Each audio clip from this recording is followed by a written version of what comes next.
All right, so I'm gonna try to get through this in the next 20 minutes, maybe 15. I'm gonna stand because I've been riding a bike a lot and I feel like my kneecaps are broken. This is a really important talk, and I think that part of what goes into all of this is that I think for some people, at least in my conversations, it's a bit almost exhausting to continuously be evaluating the systems that we're in, right? Obviously, it's not easy to dismantle a system that's as historical as what we're talking about. And so a lot of this really just requires constant evaluation. So I'm going to start off by just talking about two personal anecdotes and then move on to some legislation as it specifically pertains to Latinos and this whole issue of the animal rights movement. I don't even really remember. I think it's been like 12 years or something that I've been vegetarian to vegan and all this fun stuff. And when I first started, I was volunteering at a farm sanctuary in the LA area. And it was there that I first encountered my first racist experience within the vegan movement, right? And so it was really problematic for me. I'll tell you a little bit about what happened. I decided I was going to volunteer at this farm for the whole summer, and I was so excited. When you get there, you realize you're pretty much shoveling poo the whole time, but even that is magical because you get to be around the animals and, you know, shovel poo next to this magical 2,000-pound cow. So I was very excited to go every day and clean.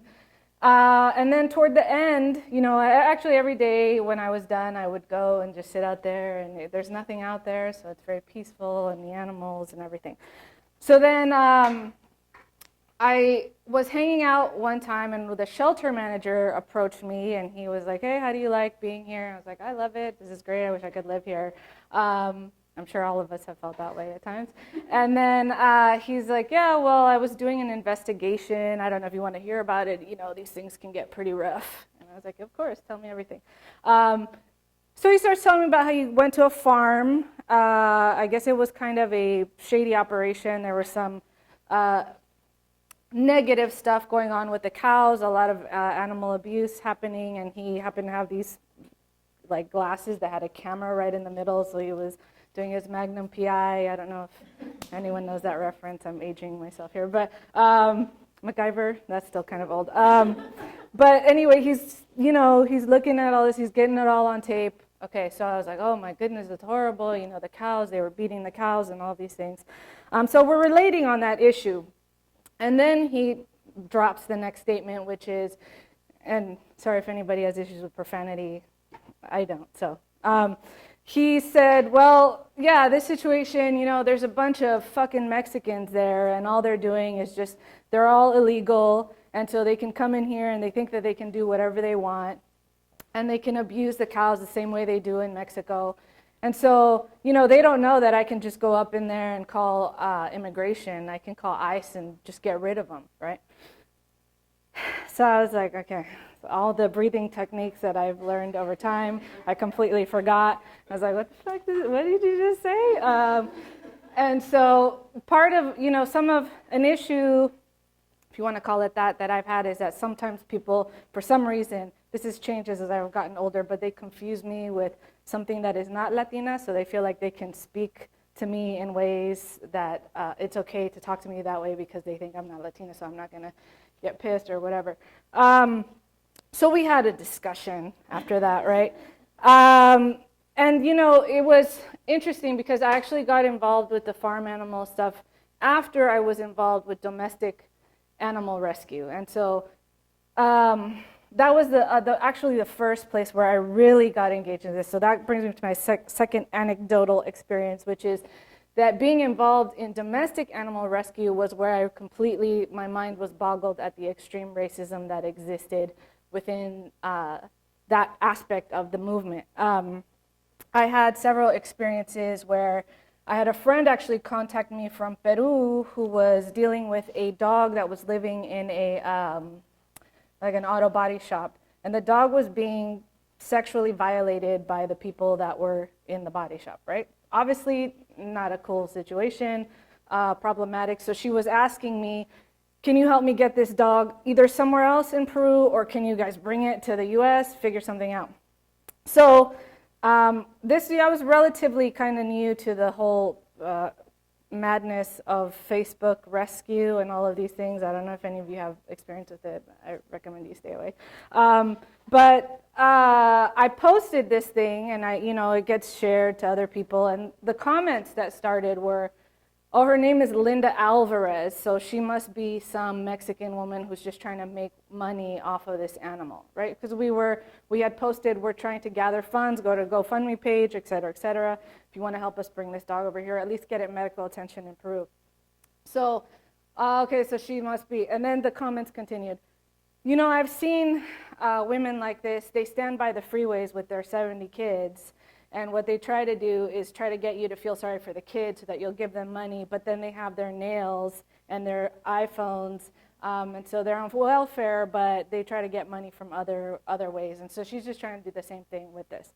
So again, I wanted to, since I was not able to see these people, my anger was directed at my poor little screen here.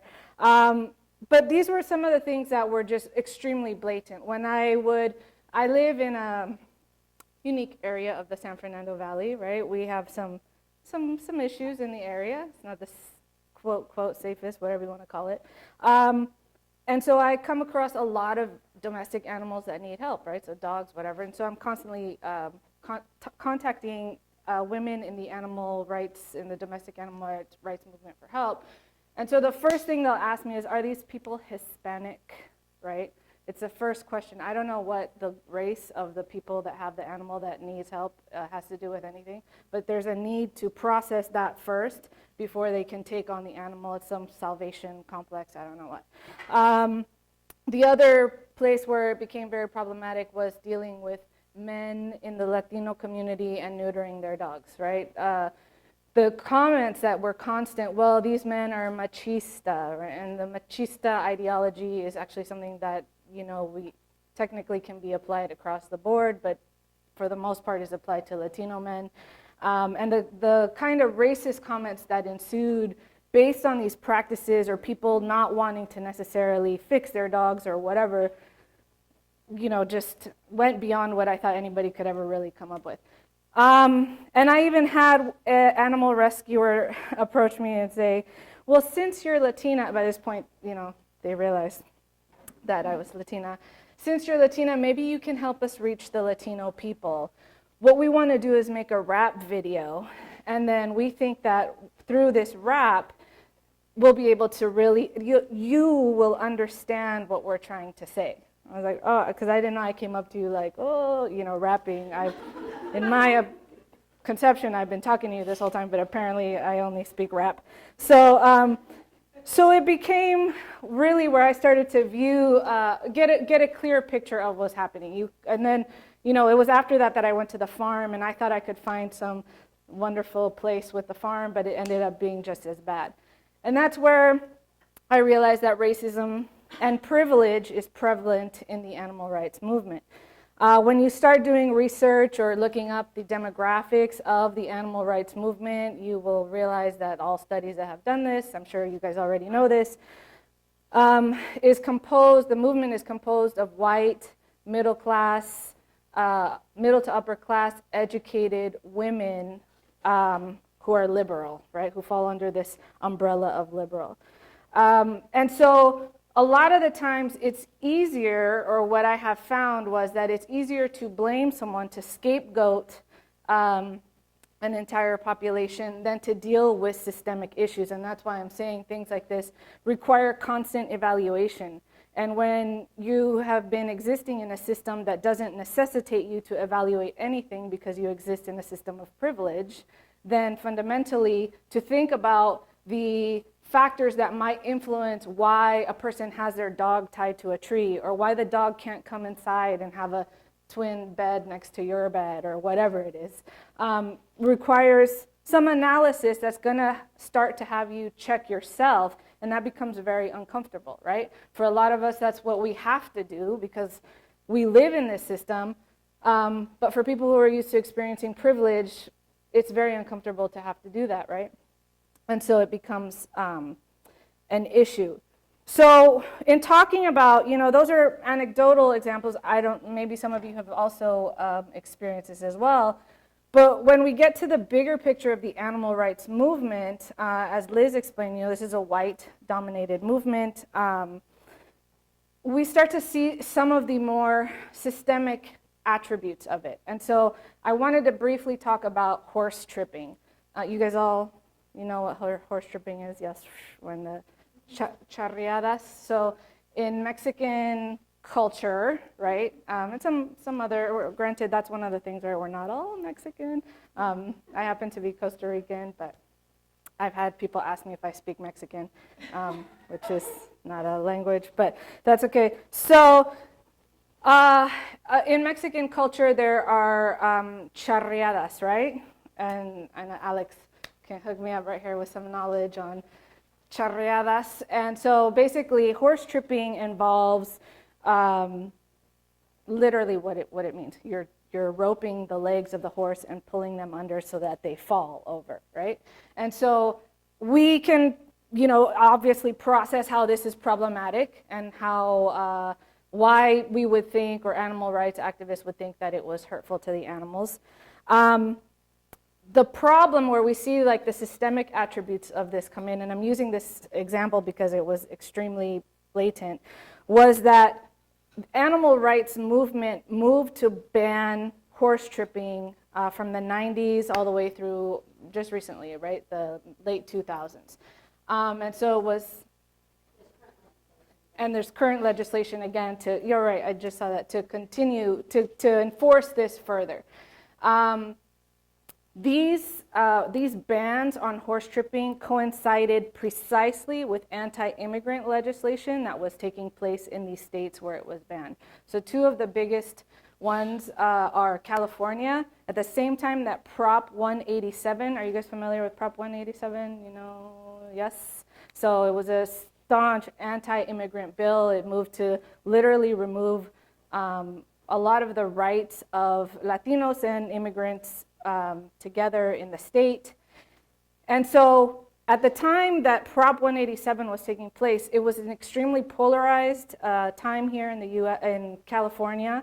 And it was also a very opportune time to put in this horse tripping ban, right? Because what you could do essentially is say there's already a discourse of Latinos, immigrants, right? The terminology that is used is illegal aliens, right? It's not even a human thing, it's these illegal creatures, right?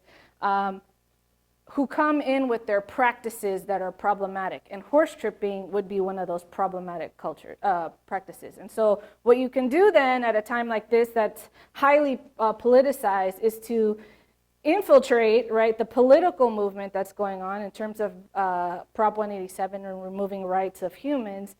Put in the horse tripping in that, because then it's just part of the same discourse, right? And so what ended up happening, this bill was actually initiated by Eric Mills, who was the director of Action for Animals, and I am going to call out, the organizations because I think that needs to happen.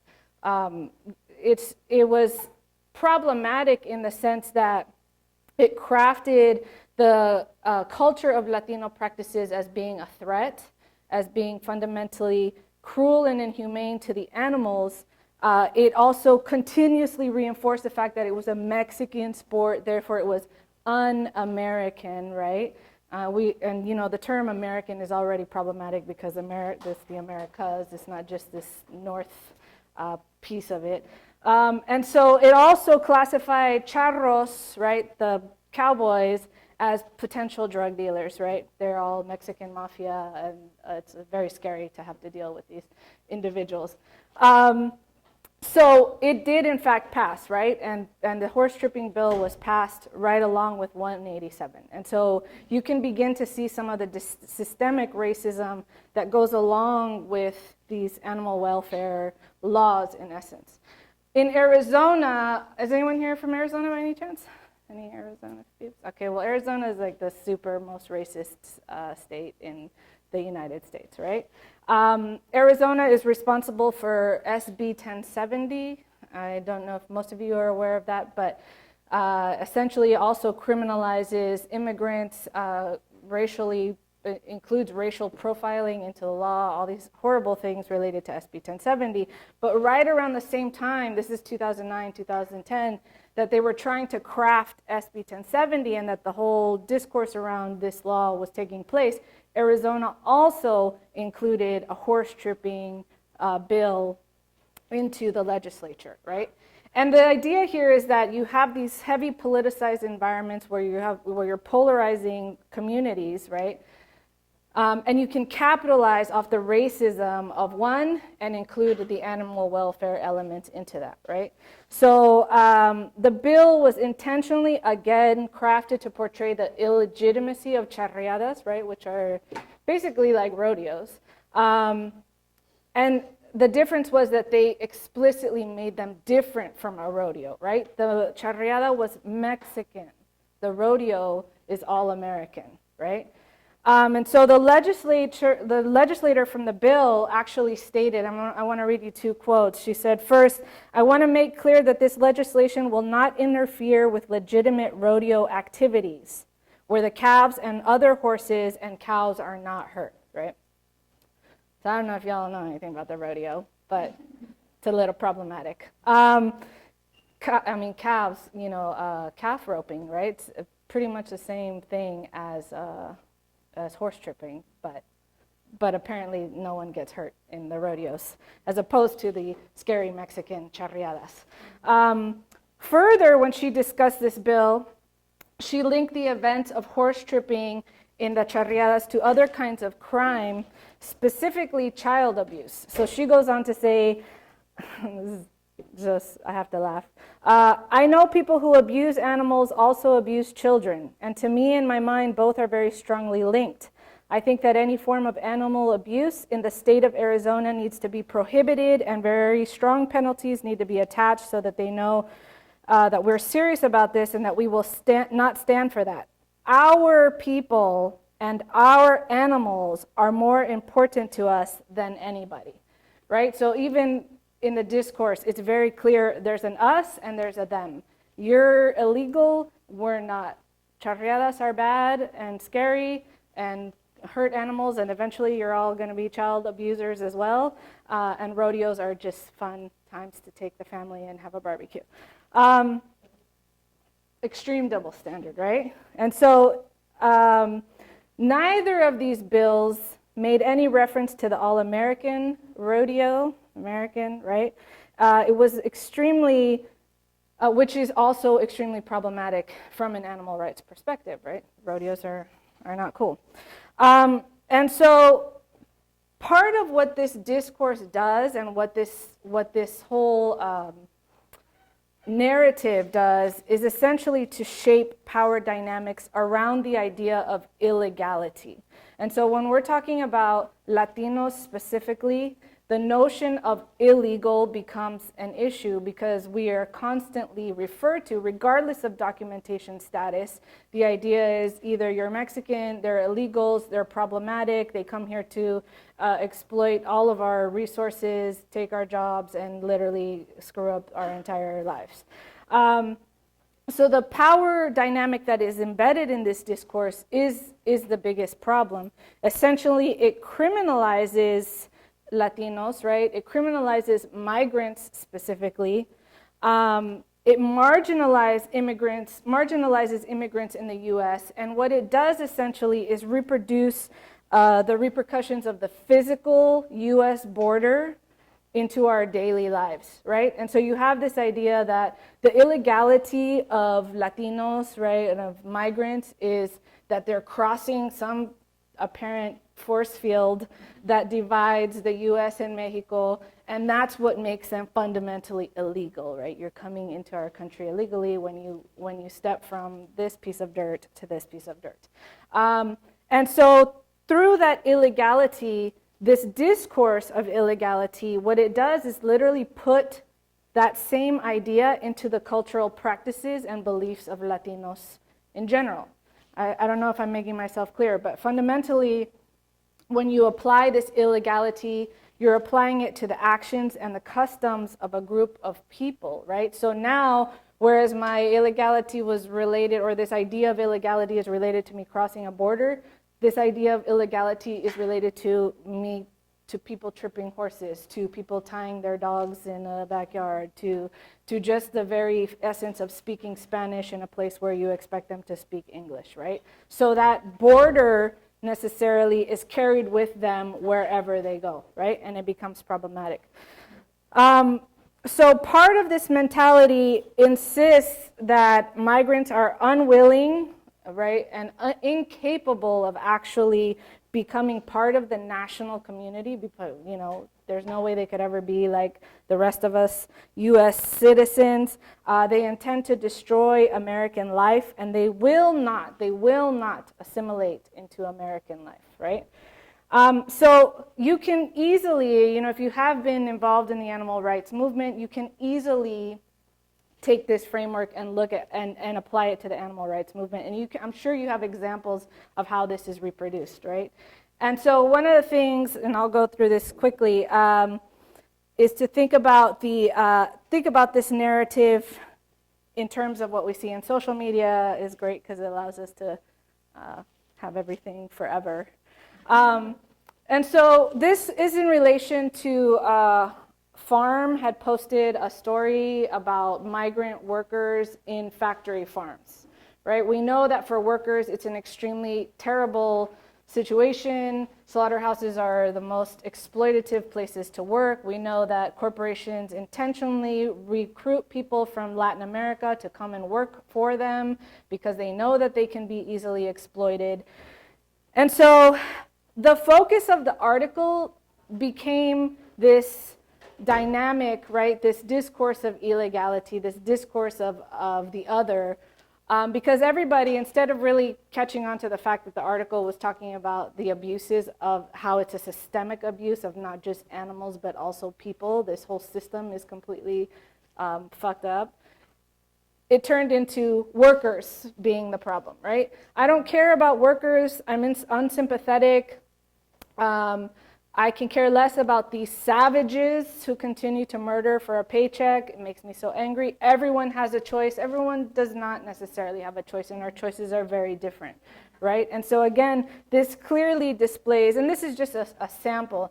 Farm did attempt to reply and try to clarify some of what the article said, but by then it was just completely, there was no punto in trying to do that because it was all over the place, right?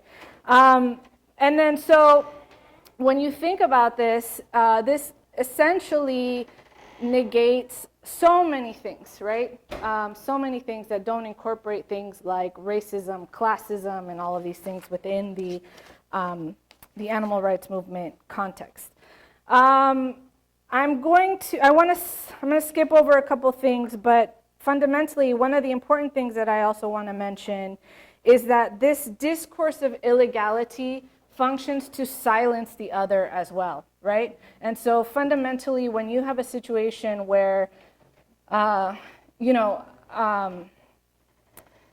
the opposite of illegality is legality, right? And so when you are a person who has that kind of power, so for example, if I go into a neighborhood and there's a dog that needs to be rescued, right? And so I'm going in and I'm saying, I'm coming as the savior to help this animal, this poor animal.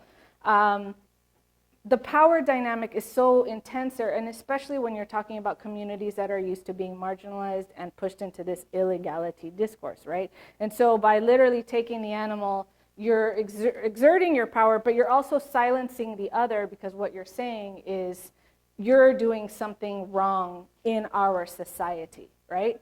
And for a lot of undocumented migrants, there is a very clear fear of deportation. There is a very clear fear of the law and these kinds of things. And so when you're dealing with these communities to enforce your legality as opposed to what you consider their illegality, it's extremely problematic, right? It's extremely problematic, something that we definitely need to think about and consider, because you are fundamentally silencing an entire group of people, right? Based on your power, your privilege, and your legality. And so very quickly, one of the things that just like blew my mind, and just every time I see things like this, I'm shocked. I don't know why, but I am, and I guess that's a good thing. I should continue to be shocked, is that when you see this dynamic taking place and this power dynamic happening, you don't want to see the groups that you really supporting it, right? But right after the horse tripping law, the Animal Liberation Front, which we all love, basically said, Arizona has led the way again in animal cruelty legislation. Woohoo, go Arizona, so awesome. You guys are so great because you supported this racist, privileged, classist insertion of a bill into an already racist, classist environment, which then further penalized migrants by essentially passing SB 1070, right? And then this one, Liz knows that. I was like, what the hell? I went a little Facebook rant about this one. Compassion Over Killing retweeted Joe Arpaio. Does everyone know who Joe Arpaio is? Yes. Serious, right? He is the king of racists, right? He's a Maricopa County, sheriff of Maricopa County. Not only just a complete racist, a complete sexist, he has fundamentally, he's being sued by the Department of State for his racist policies. He, prisoner abuse, all kinds of things, right? But Compassion Over Killing thought it would be awesome to retweet him because he supports the ban of gestation crates. So that's really awesome. Let's just give more play to a racist. So I was completely bothered by this. I wrote to them, but they ignored me. And then to just further, they give more play to Compassion Over Killing gives more play to Arpaio because he went and made the jail vegetarian, right? So they're like, oh my God, and he not only banned gestation crates, he's also vegetarian. This is awesome. This is not awesome, right? He didn't do this because he cares about veganism or vegetarianism. It saves money. Most likely, he did this to punish the prisoners because this is not all vegan prisoners where they were like, hell yeah, this is awesome. So to give them whatever the hell this crap is, right? Is a form of punishment, right? But for Compassion Over Killing, it was let's give props to the homie who hooked up an entire jail, right? Huh? That's not compassion. It's not compassion for anyone really. Plus, it's like some strange soy. I don't even know what it is. So, yeah, it's some. When you see the picture close up, it looks very disgusting. So. This becomes fundamentally an issue, and I think you guys get what I'm saying here, right? When the animal rights movement reproduces this, it reproduces their privilege, right? Their status, their legality, right? And continues in this discourse of making everything else fundamentally illegal. And so we see this with everything, right? Religious practices, cultural practices, all these things that other cultures do on a regular basis that are part of their culture now all of a sudden become very problematic for animal rights. But there's a context and there's a need to very carefully consider these things. And as a person of color, I myself have found myself challenging this. And I think it's important for all of us, but especially the people of color, to continue to challenge these dominant structures of power because we can very easily reproduce this, right? And so one of the things that I have been thinking about lately, and I don't know, this may piss some of you guys off, but I'm going to say it anyway. The idea of decolonizing your diet, right? So for us, people of color, oh yeah, we're going to decolonize our diet. It becomes very important. We can get behind that. We understand why we can get behind that. But there is a fundamentally embedded notion of privilege in the idea of decolonizing, right? Because you have to be privileged in order to, or have these privileged structures and exist in this sense to even start considering the idea of decolonizing. And so I'll give you a very brief example, I'm going to end very quickly, of this notion outside of the animal welfare context, so we can step away from ourselves for a minute. In Guatemala, there's something called the Pan-Maya movement, and the movement fundamentally functions to make indigenous people visible. 60%, actually a little more than 60% of Guatemala is indigenous, and so they still remain highly invisible within Guatemalan culture. They're not able, essentially, to practice their religions. They practice their religions, but it's still considered substandard, right? Their language, even their form of dress is literally not legitimized in the nation state, right? And so I have this picture of a huipil, right? I'm sure you guys have seen these. People like to wear them. But one of the things the Pan-Maya movement tries to do is literally create spaces, or it's fighting for creating spaces where indigenous people can exist as they are, right? So they feel that if I'm going to go get a job in Guatemala, why can't I wear my traje, my traditional clothing, to go get a job? I have to change into Western wear so that you can accept me, and then I become legitimate enough for you to consider hiring. Why can't I speak in my native tongue, right, instead of having to speak Spanish? And so a lot of these things are not legitimized. However, I'm sure you've seen people walking around wearing huipils all the time, right? And they're like rocking the huipil, and oh yeah, I got this in Guatemala, whatever. And a lot of people of color will rock the huipils, right? Fundamentally embedded in that is the fact that you can wear this out in spaces and be considered legitimate because you have a certain sense of power that indigenous people themselves do not have, right? And so as people of color, we reproduce these oppressive discourse, even in our attempt to try to, put indigenous culture out there, right? And so it becomes an extremely, extremely complex situation. And so when we're shifting back to animal rights and veganism and all these things, when we're talking about decolonizing our diet, I've seen some posts about, we just need to go back and eat rice and beans because that's the food of our people, right? Depending on who you're talking about. That's what we do. But there are people who fundamentally have no other choice but to eat rice and beans, right? They're not the context is not one where let's choose to do this because we're decolonizing. They don't have a choice, but that's all that there is available, right? And then when they do consume meat or animal products are a product of privilege, right? And so it's related to status. And so many times you'll see poor communities in Latin America who subside off basic staples, who then have a party or some festival or something like that, and they'll consume animals for this period of time because it's related to this status as a status symbol, right?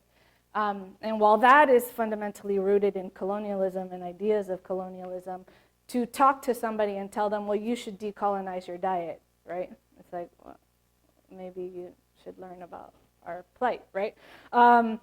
And so this is what I mean by it gets very, very complex. And it's important that we check ourselves on a continuous basis, right? Because definitely people of color should strive not to reproduce this, but we all should definitely be moving towards thinking about these things as a community, thinking about the relationships between human and non-human domination, the marginalization of migrants and other underrepresented groups specifically in this post-colonial context and in this context of neoliberalism and all this other stuff that exists. So I'm going to leave you guys with that. End of story. Thank you very much.